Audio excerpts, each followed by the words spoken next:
Meet Basti, a simple teenage boy with a big heart. Even though his hometown was in a state of calamity, he chose to brave the knee-deep floodwaters to celebrate something special. Every year, monsoon rains flooded Basti's hometown, but life always went on for everyone.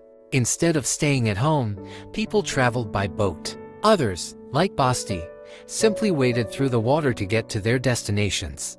That day, Basti visited his friend to borrow a fancy shirt. Then he went to a flower shop to buy a bouquet. Alas, he couldn't afford one. But that didn't dampen his spirit.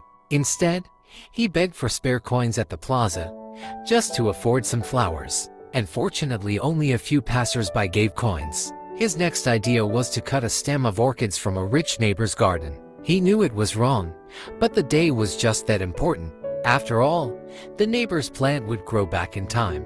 Next, Basti went to buy some cheap burgers and 2 small bottles of soda.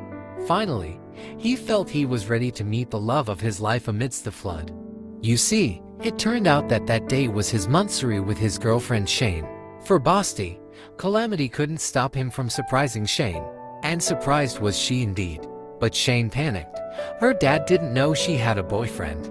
So off she went with her insistent boyfriend to somewhere they couldn't be caught. After all, Basti braved the flood to see her. At the cemetery, the couple talked about their secret relationship.